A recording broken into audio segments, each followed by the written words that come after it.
ABC Listen. Podcasts, radio, news, music, and more. And the fraud is mind-boggling. It's not hundreds of dollars. It's not thousands of dollars. It's not tens of thousands of dollars. It's not even millions of dollars. We're talking about tens of millions of dollars in fraud and theft and robbery across a multi-year investigation. That is the director of the FBI, Kash Patel, speaking late last week on the NBA gambling scandal. Arrests include a Hall of Famer who's now a head coach, a veteran player still in the league, and a LeBron James longtime connection. So how big is this actually? Are we talking a few bad apples or systemic disaster? How much blame lies in the huge deregulation of the punting industry in the United States? And what of suggestions that Donald Trump has driven this in the face of a so-called woke league? I'm Patrick Stack. This is ABC Sport Daily.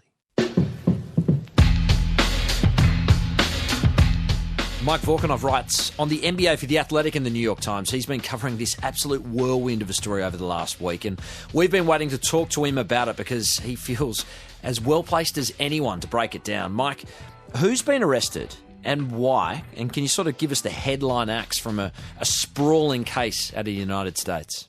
Yeah, so it's been more than 30 people have been arrested as part of two separate indictments. And obviously the two largest names are one current sitting head coach, that's Hall of Fame basketball player and Portland Trail Blazers head coach Chauncey Billups, and Miami Heat guard Terry Rozier. Those are the two most prominent people who were arrested last week, as was Damon Jones, a former longtime NBA veteran who was also a assistant coach, kind of being the operative word for the Lakers over the last few years. And it's part of two indictments brought by the Department of Justice here in the United States.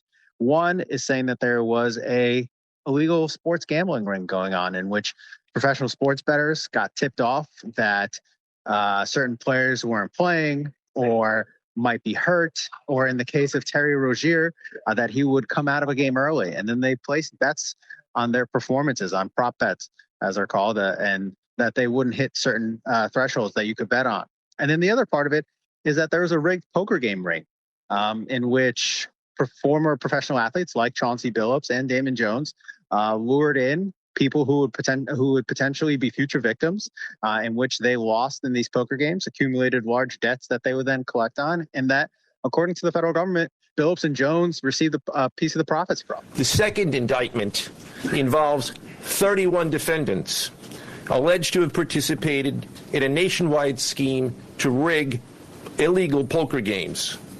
These defendants, which include former professional athletes, used high-tech cheating technology to steal millions of dollars from victims in underground poker games that were secretly fixed. And some of those people who are charged in both indictments, there are three people charged in both indictments, so there seems to be a connection between these two separate, allegedly illegal criminal rings. And so that's what the FBI and the Department of Justice unveiled in a New York press conference last week. While the cases are separate, there are three overlapping defendants charged in both cases: Damon Jones, Eric Ernest, and Shane Hennon.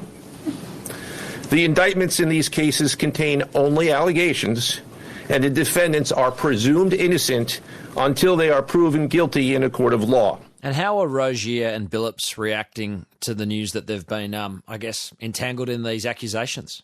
I mean, they have both denied it. Their lawyers have both released statements that they denied the charges and that they will fight them. And they both appeared in court last week in federal court, although that was more of a kind of pro forma type of hearing. But they're set to appear in New York federal court next month too. And it seems like they are willing to take on the federal government to prove their innocence. What is Billups in particular alleged to have done? Billups, according to the government, was what they call face cards in this rigged poker game ring. The scheme targeted victims known as, quote, fish, who were often lured to participate in these rigged games by the chance to play alongside former professional athletes who were known as, quote, face cards. The so-called face cards included the defendant Chauncey Billups, who at the time of the scheme was a former NBA player and is currently the head coach of the Portland Trail Blazers, and also Damon Jones, a former NBA player and coach. he received a cut of these rigged poker games, of the winnings in those games. And also, there is an unnamed co-conspirator in the other indictment in the sports gambling ring that tipped off one of the bettors about several Blazers players missing a game and being out in the 2023 season, which the bettor then made a large wager on. And the description of that unnamed co-conspirator number 8, very, very closely matches that of Billups, but he was not charged in that indictment. Terry Rozier is obviously a player who at present time is active within the NBA. He's alleged to have taken himself out of a game, having told gamblers to essentially wager against him. That's at least the allegation. Is there any other instances of players being implicated?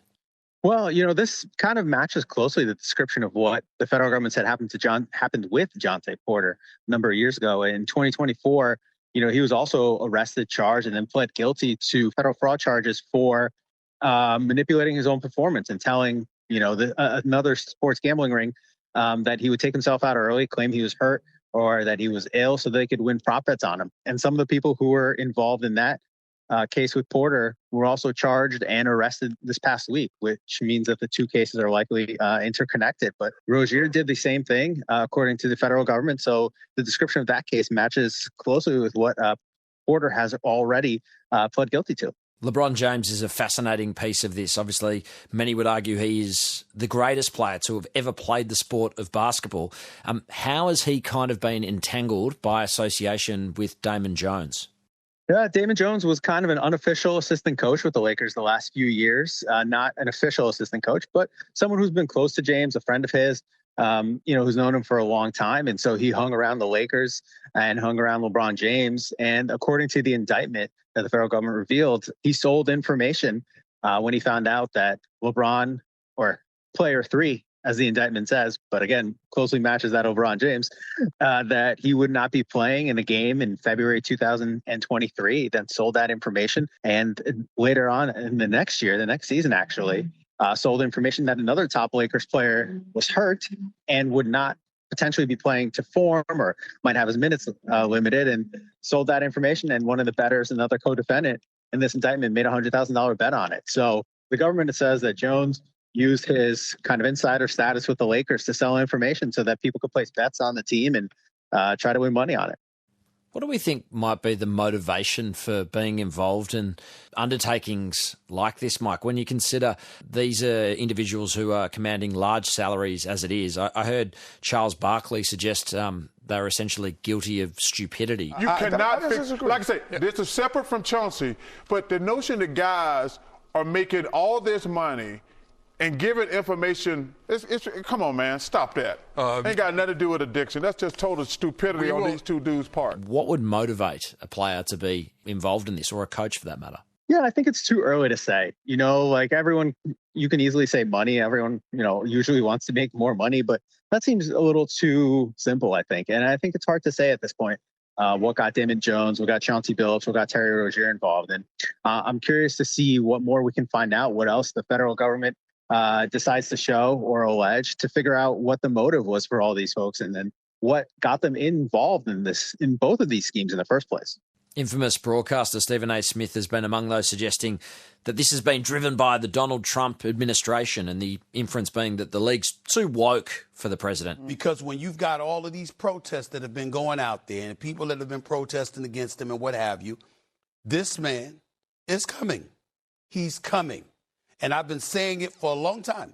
And to me, this is the latest nugget of evidence. Kash Patel, the FBI director, has refuted those questions. I'm the FBI director. I decide which arrests to conduct and which not to conduct. That may be the single dumbest thing I've ever heard out of anyone in modern history. And I live most of my time in Washington, D.C. It's right up there with Adam Schiff. We arrest people for crimes. Do those claims carry any water at all, Mike?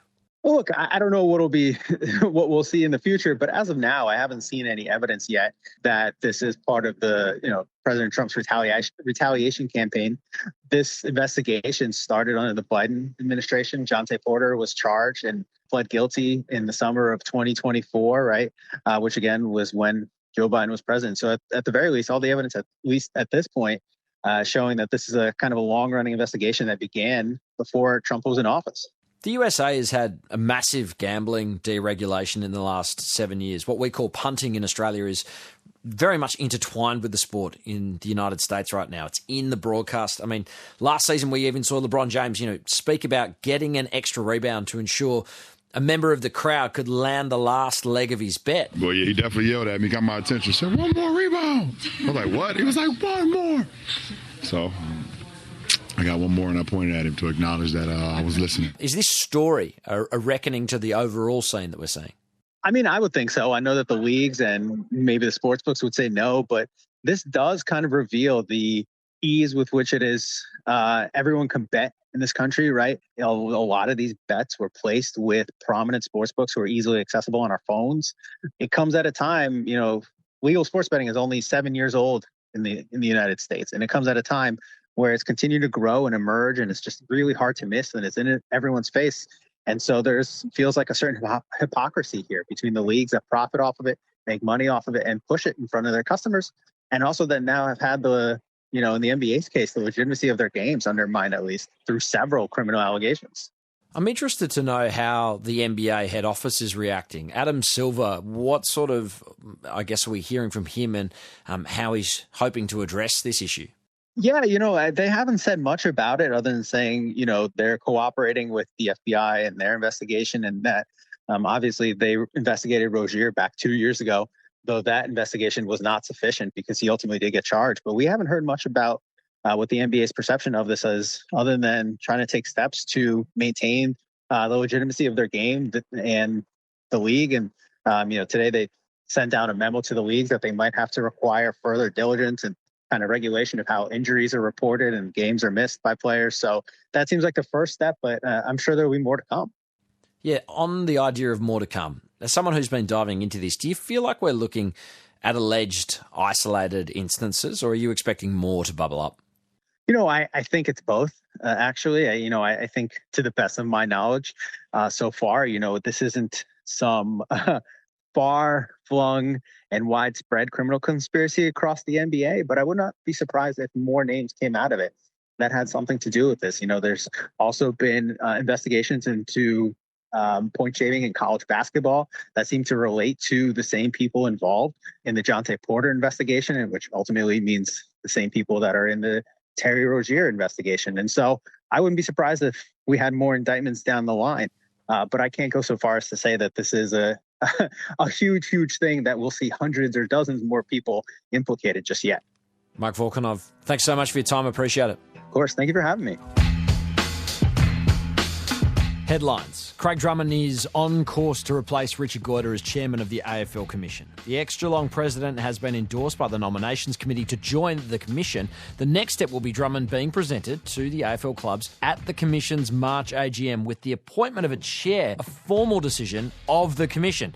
So, yes, there is still some formalities remaining. Rugby League, where Tom Trbojevic has extended his deal with Manly for an extra 12 months, meaning the Sea Eagle will stay at the club until the end of the 2027 season. The brilliant but injury-plagued fullback has turned 29 and his deal ties him to the Sea Eagles for the next 2 campaigns. Elsewhere, the NRL has enacted its no-fault stand-down policy for South Sydney winger Tyrone Munro after he was charged with assault occasioning bodily harm, common assault and stalking or intimidation with the intent to cause fear or harm. The Bunnies winger has 19 games in the NRL so far but won't be able to play again until the matter is resolved. Convicted Dutch child rapist Steven van der Velde has been denied a visa to Australia to compete in the Beach Volleyball World Championships.